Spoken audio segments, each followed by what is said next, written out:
Okay, वो continue करते हैं फिर इसी को। ये फाई एंगल की बात कर रहा था मैं कि यहाँ से अगर बात करेंगे तो ये भी एक फाई एंगल ही है। तो ये वाला फाई एंगल लूँ या मैं परपेंडिकुलर मैंने इसका प्रोजेक्शन ले लिया और नीचे जाके मैं फाई एंगल यहाँ से फाई एंगल लूँ, दोनों बराबर है। मैं बार बार बोलता हूँ, अभी जिसके ये फाई एंगल समझ नहीं आ रहा वो वीडियो को स्टॉप करे और अपना इमेजिनेशन थोड़ा स्ट्रॉन्ग करे, क्योंकि अगर ये वाली चीज़ें समझ में नहीं आ रही तो आगे वो कोऑर्डिनेट सिस्टम के न्यूमेरिकल डील ही नहीं कर सकता।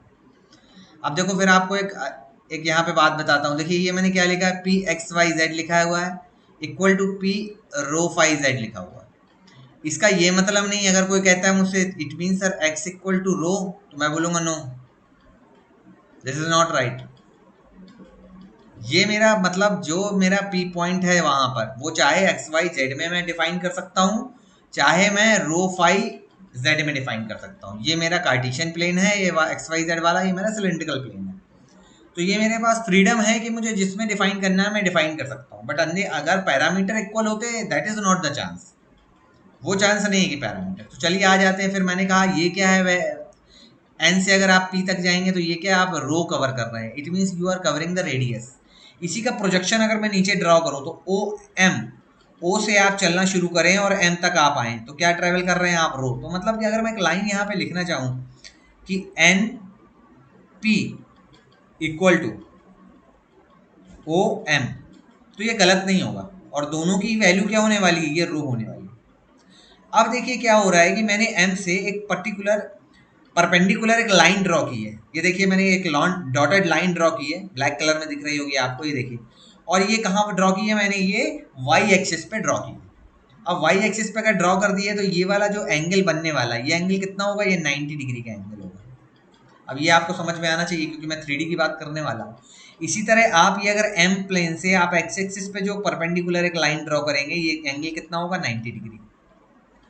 अगर ये 90 डिग्री एंगल होगा तो आप सोचिए कि अगर मुझे यहाँ O से लेके L तक की डिस्टेंस कवर करनी है, what is O to L, that is x and that is nothing but rho cos phi। इसी तरह अगर मैं बात करूं कि मुझे O से Q तक का डिस्टेंस कवर करना है, ये है मेरा y, ये कितना होगा, ये रो sin phi। हो सकता है बहुत सारे लोगों को लग रहा हो सर अगर आपको रो फाई जीटा पता है तो आप ये एक्स वाई जेड क्यों निकालना चाहते हो, because that is your major गोल।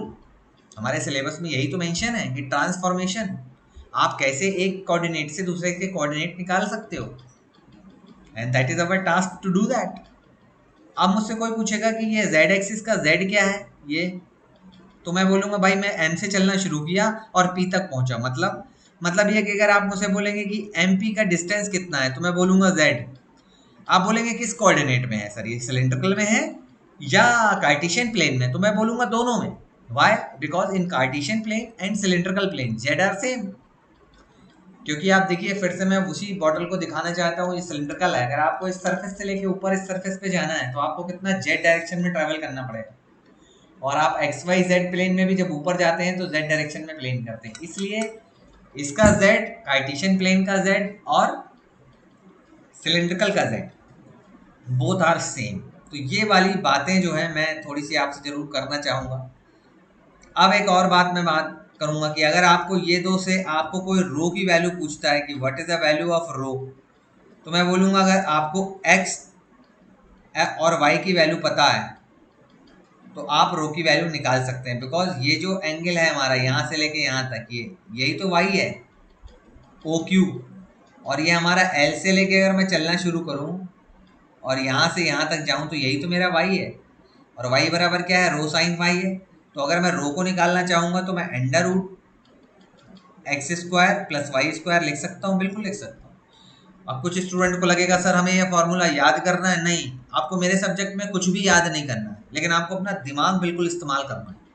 तो इट इज़ माई प्रॉमिस कि आपको कुछ याद नहीं करना पड़ेगा, और अगर मैंने कहा कुछ याद करना है तो आपको ऐसी ट्रिक बताऊंगा कि आपको लाइफ टाइम नहीं भूलेगी, लेकिन आपको दिमाग को ओपन रखना है, 3D डायमेंशन में सोचना है। ठीक है, तो चलो देखो अभी हमने क्या किया, एक्स और वाई की वैल्यू से हमने रो की वैल्यू फाइंड आउट कर ली। अब एक बात और बताओ, अगर मैं ये दोनों इक्वेशन को डिवाइड कर दूं तो मैं क्या tan फाई निकाल सकता हूँ, बिल्कुल निकाल सकता हूँ। और tan फाई बराबर क्या होगा मेरा, वाई डिवाइड बाई एक्स आ जाएगा। तो अगर मैं आपसे फाई का एंगल पूछूं तो क्या आपको tan इनवर्स आप वाई बाई एक्स बोलेंगे, बिल्कुल सही है अगर आप बोल रहे हो तो। इसका मतलब अगर आपको मैं एक्स वाई दे दूं तो आप एक्स वाई की हेल्प से रो भी निकाल पाओगे और फाई भी निकाल पाओगे और जेड भी निकाल पाओगे, क्योंकि जेड तो दोनों में इक्वल होता है। ठीक है, तो ये बात हमें समझ में आनी चाहिए कि हमने फाई भी निकाल लिया, मतलब अगर आपको कार्टेशियन प्लेन पता है तो आपको सिलेंड्रिकल प्लेन के सारे कोऑर्डिनेट्स आप निकाल सकते हो। चलिए मैं वापस अपनी पिछली वाली स्लाइड पे आ जाता हूँ। ये देखिए मैंने फॉर्मूले कुछ लिख रखे हैं। ये उन स्टूडेंट्स को लिख रखे हैं जिनको सिर्फ और सिर्फ यूपीटीयू का एग्जाम पास करना है, ओनली एंड ओनली। लेकिन उसकी भी ये याद करके पास हो जाएगा कोई गारंटी नहीं है। लेकिन हाँ, जिस स्टूडेंट ने मेरे साथ आके अगर कॉन्सेप्ट को समझा, उसके लिए ये पूरा 3 डायमेंशन एक मजाक बन जाए, खेल बन जाएगा, और उसे बहुत ही कंफर्टेबल और अच्छी फीलिंग आने वाली है, क्योंकि दिमाग पे बिल्कुल प्रेशर नहीं पड़ने वाला, रिलैक्स रहेगा। तो रो का मैंने क्या किया, अभी अभी फॉर्मूला आपसे डिफाइन किया जो आपको याद नहीं करना। इसी तरह मैंने फाई को आपसे डिफाइन किया, tan इनवर्स। इसी तरह मैंने आपको जेड को कहा, ये जेड और ये जेड दोनों जेड बराबर है मेरे लिए। क्यों बराबर है? कार्टेशियन में है और सिलिंड्रिकल में है, लेकिन दोनों जेड की वैल्यू सेम है, डायमेंशन सेम है, कोई प्रॉब्लम नहीं। इसी तरह मैंने आपको अभी एक्स वाई और जेड की वैल्यू बताई। सपोज करिए आपको रो और फाई की वैल्यू पता है और आपको कार्टेशियन प्लेन की वैल्यू निकालना है, वो भी आप निकाल सकते हैं। तो फॉर्मूलों का खेल मैंने आपको समझा दिया। अब एक और काम करते हैं। अभी तक हमने रो फाई निकाल लिया, तो हमने कहाँ कहाँ तक हम पहुंच गए थे, जरा थोड़ा सा बात कर लें। अभी मैं बात करूं अगर, तो मैंने 3 पैरामीटर लिखता हूं। यहाँ मैं लिखता हूं रो, यहाँ मैं लिखता हूं फाई और यहाँ मैं लिखता हूं जेड।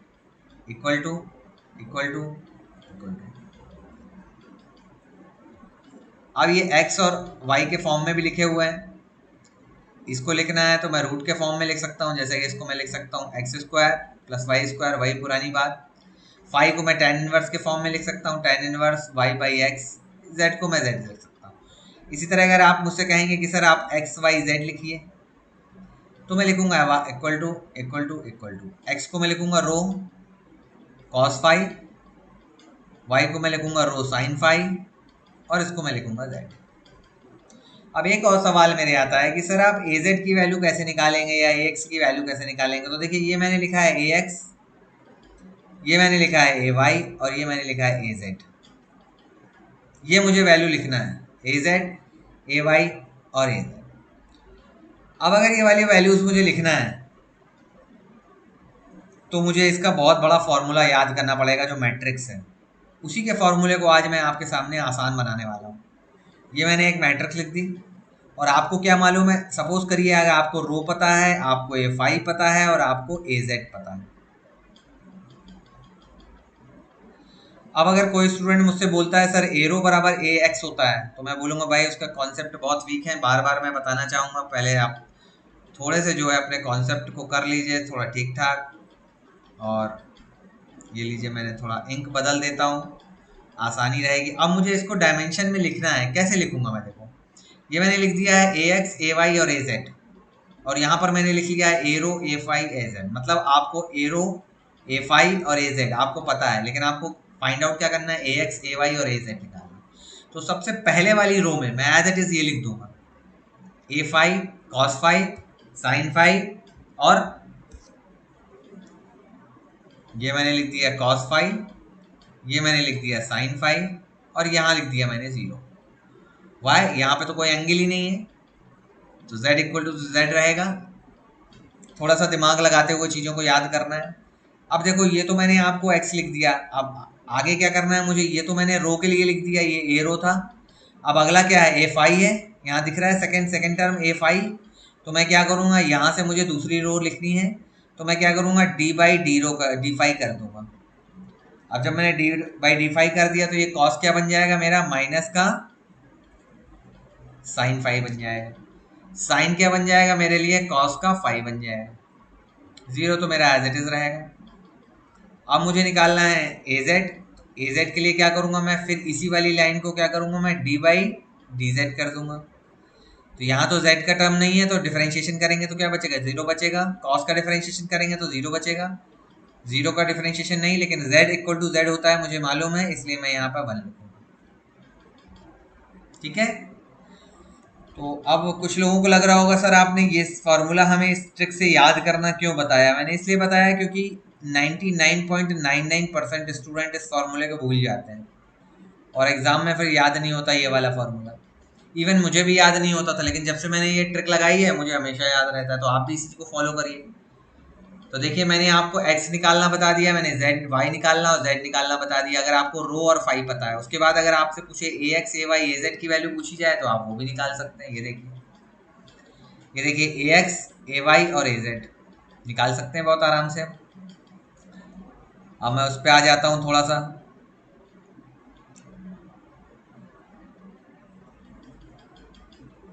कि ये क्या है, ये हमारा कार्टेशियन प्लेन है। ये हमारा क्या है, ये कार्टेशियन है। और ये हमारे किस में है, ये हमारे सिलिंड्रिकल है। ये हमारा सिलिंड्रिकल है। तो अगर आपसे कोई पूछे कि सिलिंड्रिकल से कार्टेशियन में कैसे जाते हैं, तो आप बता देंगे कि ऐसे जाते हैं और उस फॉर्मूले से सॉल्व कर लेंगे, प्रॉब्लम इज रिजॉल्व। अगर आपसे पूछता है कि कोई ए फाई ए जेड ए बताओ, तो आपको उल्टा करने के लिए क्या करना है, आपको रो और कॉलम को आपस में चेंज कर देना है। देखिए आप यहाँ से यहाँ कैसे आया, मैं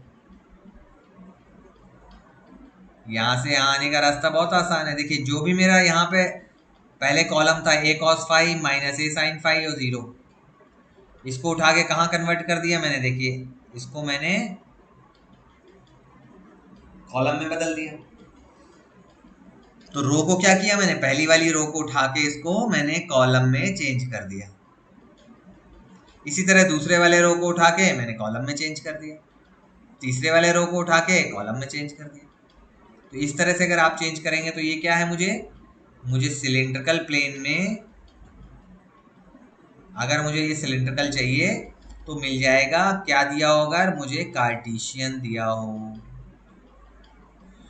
हो सकता है इतना सुनने के बाद थोड़े स्टूडेंट अनकंफर्टेबल फील कर रहा हूँ, उनको लग रहा हो कि सर हमें डाइजेस्ट नहीं हो रहा है ये कैसे पैरामीटर है। तो कोई बात नहीं, हम बार बार वीडियो सुनेंगे, हमें समझ में आ जाएगा। अगर कोई चाहता है कि सर पूरे का एक रिवीजन करा दीजिए, तो चलिए एक रिवीजन की बात कर लेते हैं। जैसे कि अगर मैं कार्टेशियन प्लेन में हूँ, तो कार्टेशियन प्लेन में मैं x की बात करता हूँ, मैं y की बात करता हूँ, मैं z की बात करता हूँ। कार्टेशियन प्लेन में अगर मैं हूँ तो मैं ax की बात करता हूँ, ay की बात करता हूँ, az की बात करता हूँ। अगर आप मुझसे वहां वेक्टर लिखने को कहेंगे, वेक्टर लिखने के लिए तो मैं क्या करूंगा, पहले ax लिखूंगा, फिर ax का कैप लगाऊंगा, फिर मैं ay लिखूंगा और ay का कैप लगाऊंगा, फिर मैं क्या लिखूंगा, az लिखूंगा और az का कैप लगाऊंगा। तो ये सब क्या बातें कर रहा हूं मैं, कार्टेशियन प्लेन की। लेकिन जैसे आप सिलिंड्रिकल प्लेन में आएंगे, मैं क्या बोलूंगा, भाई मुझे तो रो मालूम है, मुझे तो फाई पता है, मुझे तो जेड पता है, और क्या पता है मुझे अगर ए पूछोगे तो मैं बोलूंगा I know A row, A Y पता ए सॉरी ये क्या है, ए फाई है, और मुझे ए जेड पता है। ये तीन चीजें पता है मेरे को। अब इसके बाद आप मुझसे कहोगे सर वेक्टर की वैल्यू क्या है, तो इस वाले अगर आप बोलोगे कि आप कार्टेशियन प्लेन में नहीं, आप सिलिंड्रिकल प्लेन में हैं, तो मैं बोलूँगा अच्छा सिलिंड्रिकल प्लेन के हिसाब से तो मैं ए रो लिखूंगा और ए रो लिख के कैप लगा दूंगा, प्लस ए फाई लिखूंगा, ए फाई लिख के कैप लगा दूंगा, ए जेड लिखूंगा, ए जेड लिख के कैप लगा दूंगा। सर ये ए जेड ए रो और ए फाई की वैल्यू आप कैसे निकालेंगे, अगर आपको ए एक्स ए वाई की वैल्यू दे, तो मैं ये वाला फॉर्मूला, ये देखो ये वाला, ये मेरा क्या है, फॉर्मूला नंबर 2। अगर आप बोलोगे सर आपको अगर कार्टी सिलिंड्रिकल दिया हुआ है, आपको कार्टेशियन ए एक्स ए वाई जेड निकालने हैं, तो मैं कहूंगा ये मेरा फॉर्मूला नंबर 1। तो मेरे लिए ये जर्नी ना बहुत कंफर्टेबल है। कैसे कंफर्टेबल है सर आपके लिए, क्योंकि मैं बिल्कुल वैसे ही ट्रीट करता हूँ जैसे एक प्लैनेट है अर्थ, एक प्लैनेट है मून, एक प्लैनेट है मार्स। तीनों की ग्रेविटेशनल फोर्स अलग अलग होता है, पैरामीटर्स अलग अलग होते हैं, लेकिन मैं तो मैं ही हूं ना। मैं चाहे अर्थ में रहूं, चाहे मैं मून में रहूं, और चाहे मैं मार्स में रहूं, my mind will work as it is as on earth, on moon और Mars. The same thing is here also. अगर कोई कहता है कि सर ये पी पॉइंट बदल गया है, मैं कहूंगा नहीं भैया, P point is same in any Cartesian, any plane, any coordinate system, but it matters that where you are going to define the p point, where you are going to define the vector a. again I am telling, if student are thinking sir ax बराबर a रो होता है क्या, मैं बोलूंगा wrong answer. वो बोलेगा sir x बराबर रो होता है क्या, मैं बोलूंगा रॉन्ग आंसर। फॉर्मूला क्या है, आपको निकालना पड़ेगा। जैसे कि यहाँ मैंने निकाला हुआ है फॉर्मूले में कि अगर आपको रो वाला चाहिए तो क्या करना पड़ेगा, ये देखो मैंने x वाई जेड, ये किस में है? ये कार्टेशियन प्लेन में है, लेकिन रो फाई और जेड क्या है? ये सिलेंड्रिकल प्लेन में। अब कुछ स्टूडेंट ये भी सोच सकते हैं कि सर अगर हमें कार्टेशियन प्लेन मालूम है तो हम क्यों अननेसेसरी कार्टेशियन प्लेन से सिलेंड्रिकल प्लेन में जाएं? Because sometimes the things are very easy in the cylindrical plane. Why? Again मैं इसका एग्जांपल लूंगा, मैं बगल में ही रखे हूँ उसको एग्जांपल देने के लिए आपको बार बार। सिलेंड्रिकल प्लेन में अगर मुझे कोई पॉइंट डिफाइन करना है तो मैं सिलेंड्रिकल कोऑर्डिनेट से उसको बहुत आसानी से डिफाइन कर सकता हूँ। It is very tough to define any point here with the help of Cartesian plane. That's why I am using the cylindrical plane here. So that was the simple reason behind. अब एक छोटा सा question जो है मैं चाहता हूं कि आज ही आप कर लें, चाहता तो उसको अगले वीडियो में भी कवर कर सकता था, लेकिन मैं सोच रहा हूं कि आज ही करते हैं इसको। अब देखिए क्या दिया हुआ है इसमें, गिवन है पॉइंट ए गिवन है and vector ax ay az दिया हुआ है इन the cylindrical and express the p in cylindrical and spherical coordinate. तो अब स्टूडेंट कहेंगे सर आपने स्फेरिकल तो पढ़ाया नहीं, तो ठीक है कोई बात नहीं, आज हम सिर्फ इसको सिलेंड्रिकल कोऑर्डिनेट में एक्सप्रेस करना सीखेंगे। तो अगर आपको ये वाला वेक्टर पता करना है कि ये किस कोऑर्डिनेट में है, तो आप वीडियो को पॉज करिए और सोच के बताइए कि ये वेक्टर किस कोऑर्डिनेट में दिया है, कार्टेशियन में है, सिलेंड्रिकल में है या स्फेरिकल में। तो मैं देख के इमीडिएटली बता सकता हूँ कि ये कार्टेशियन प्लेन में है। सर आप कैसे बता सकते हो? क्योंकि देखो आप इसमें ये ax है, ay है, ये यूनिट वेक्टर्स कहाँ होते हैं? ये कार्टेशियन प्लेन में होते हैं। अच्छा, ax के साथ जो होता है वो क्या होता है? वो कैपिटल ax होता है। तो अगर इसकी हेल्प से मैं लिखना चाहूंगा तो क्या लिखूंगा? ax बराबर क्या है मेरा? ax बराबर y है। सर कैसे पता चला आपको? देखो क्वेश्चन में क्या दिया हुआ है, ये ax क्या है? यूनिट वेक्टर है, और यूनिट वेक्टर के साथ जो होता है कार्टेशियन प्लेन में वो ax होता है, कैपिटल ax। तो कैपिटल ax बराबर y है। ये इस क्वेश्चन में है, हर क्वेश्चन में नहीं होगा, सब में अलग अलग होता है। अब आ जाते हैं इस वाले के पास, ए वाई के साथ क्या है, तो उसकी भी बात कर लेते हैं भाई थोड़ी सी। ये देखो ए वाई है, इसके साथ क्या होता है? ए वाई होता है, बट इस क्वेश्चन में क्या है? इस क्वेश्चन में है एक्स प्लस जेड। अब आ जाता हूं मैं इस पी पॉइंट को डिफाइन करने के लिए। भाई ये पी पॉइंट क्या है? इस पी पॉइंट से डिफाइन करूंगा तो मैं एक्स की वैल्यू क्या रखने वाला हूँ? -2। वाई की वैल्यू क्या रखने वाला हूँ? 6। और जेड की वैल्यू क्या रखने वाला हूँ? 3। अब अगर मैं x और y को यहाँ पर पुट कर दूं तो ax क्या बन जाएगा मेरा? 6 बन जाएगा। ay क्या बन जाएगा मेरा? x प्लस जेड बराबर क्या हो जाएगा? -2 + 3 = 1 बन जाएगा। तो ये तो मैंने कैपिटल ax और कैपिटल ay की वैल्यू निकाल ली। ओके, अब आप बताइए अगर मुझे सिलिंड्रिकल प्लेन में जाना है, ये मुझे सिलिंड्रिकल प्लेन में जाना है, वहां पर क्या होता है? वहां तो होता है रो, वहां होता है फाई और वहां होता है जेड। तो बताइए रो बराबर क्या होगा? अभी हमने फॉर्मूला पढ़ा था, फॉर्मूला से कि हमने क्या निकाला था कि ये x² + y² बराबर रो। तो लाइए रख देता हूं मैं, तो √4 + 36 बराबर 6 पॉइंट समथिंग 3। ये देखिए यहाँ पे ऑलरेडी मैंने ये पिक्चर ले रखी है इसकी, ये देखिए 6 पॉइंट समथिंग। अब मैं फाई बराबर निकालना चाहूंगा तो मैं वही लगाऊंगा, tan इनवर्स 6/-2। अब ये अगर रखूंगा तो मैं सपोज क्या आ जाएगा? 108 के पास 0.4 डिग्री एंगल आ जाएगा। और z बराबर तो z होता ही है, तो z बराबर क्या है मेरा? 3 है। तो अब इसकी हेल्प से अगर कोई मुझसे सिलिंड्रिकल के कोऑर्डिनेट पूछता ρφz, तो मैं ρφz निकाल लेता। हो सकता है कि 2 नंबर में अगले बार मैं आपसे सिर्फ ρφz ही पूछूं, लेकिन आज जो क्वेश्चन है वो ρφz का नहीं है। वो क्या है? वो आपको पूरा का पूरा जो है एक्सप्रेशन बताना है p का और a का, यानी आपको वेक्टर a के बारे में भी चर्चा करनी है सिलिंड्रिकल प्लेन की। तो चलिए आ जाते हैं, अब देखिए बात करते हैं इसकी। ये देखिए मैंने क्या लिखा है फाइंड आउट करने के बाद, ये मेरा है p, ये किस में है? ये कार्टेशियन प्लेन में है।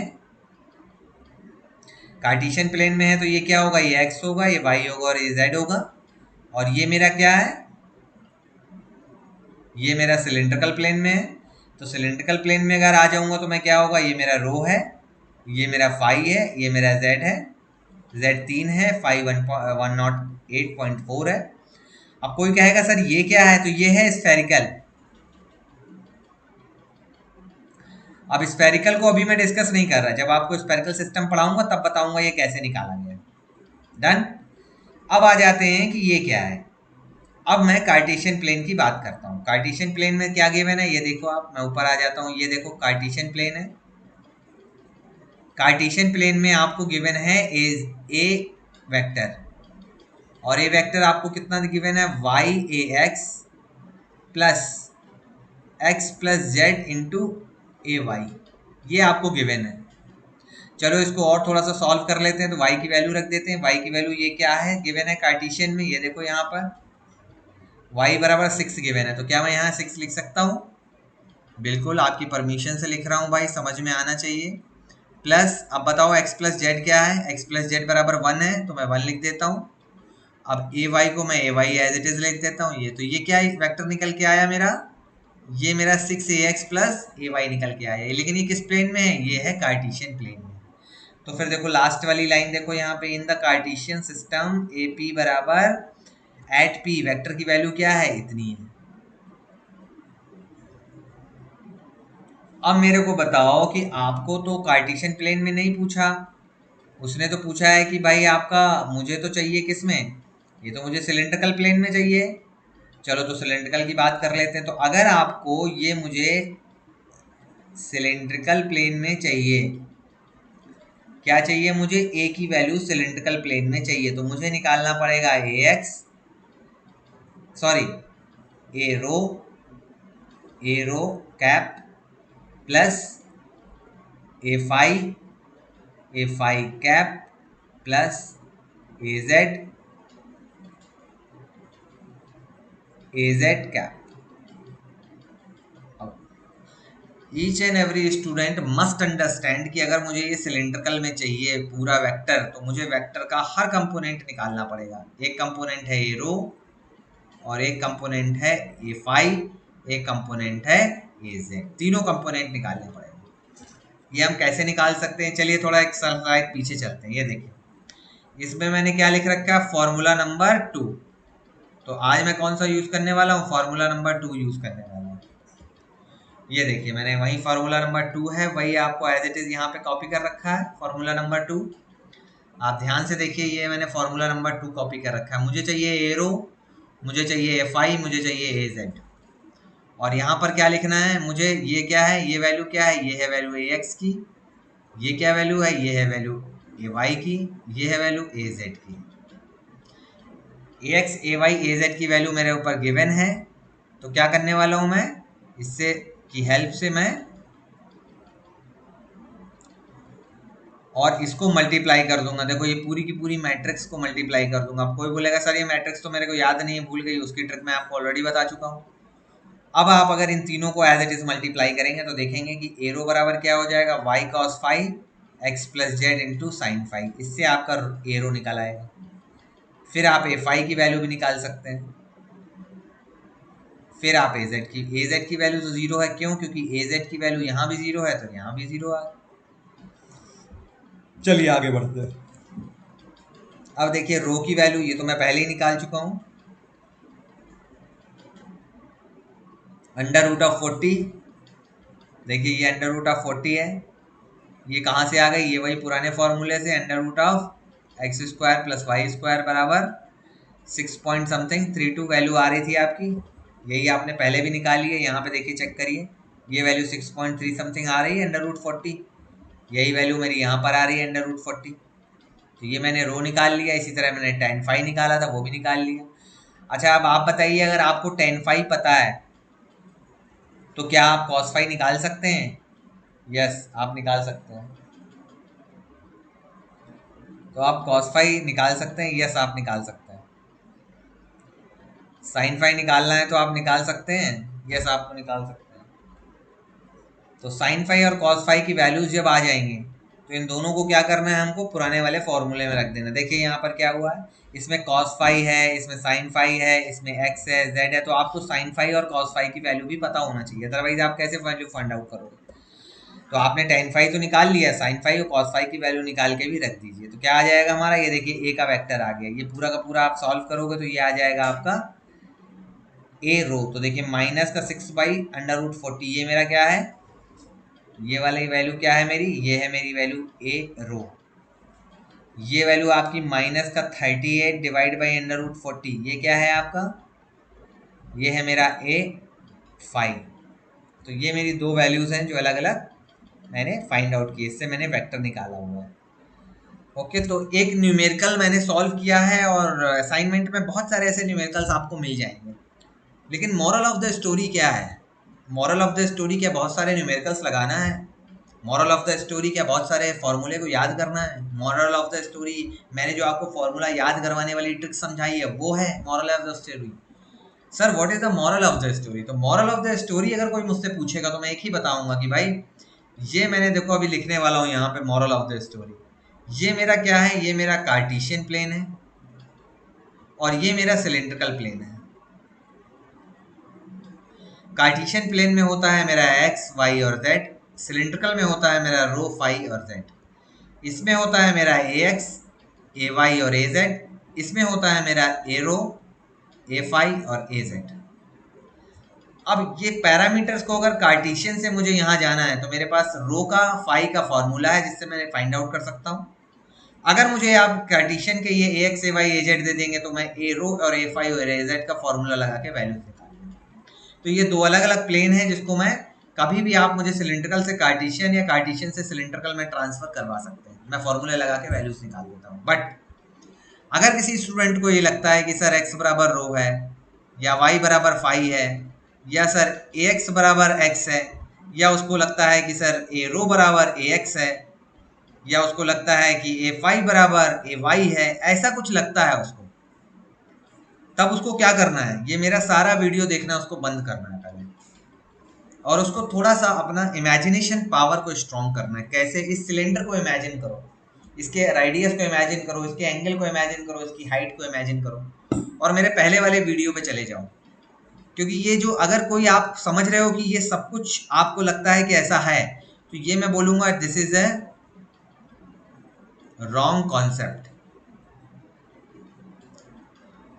मैं आपको पूरे सेमेस्टर में उन बातों का भी ज़रूर जिक्र करूंगा जो कन्फ्यूज़न मेरे टाइम पे मुझे अपनी स्टडी में आते थे और जो आज तक बहुत सारे स्टूडेंट को परेशान करते हैं कि सर ये वेक्टर की वैल्यू ये ऐसा होगा कि नहीं होगा। इसीलिए मैंने कहा अगर आपके इस तरह के थॉट आते हैं कि आपको लगता है ये एक्स बराबर रो है वाई बराबर फाई है, इस तरह के थॉट आते हैं, इसका मतलब आपका कॉन्सेप्ट कहीं ना कहीं गड़बड़ है, कहीं ना कहीं रॉन्ग कॉन्सेप्ट आपके माइंड में क्रिएट होगा। Got my point. तो फिर यहीं आज स्टॉप करते हैं इस वीडियो को। सिलिंड्रिकल सिस्टम में बहुत सारी बातें हो गई, अब एक स्फेरिकल सिस्टम में बात करूंगा मैं, जिसमें आपको एक बॉल की तरह एक स्फेयर कैसे होता है, एक बॉल की तरह होता है। तो एक बॉल को आप इमेजिन करके आप उसको डील कर सकते हैं एक स्फेरिकल कोऑर्डिनेट सिस्टम को, जिसकी बातें मैं अगले वीडियो में करूँगा। तो till this time thank you and I am going to stop the video now.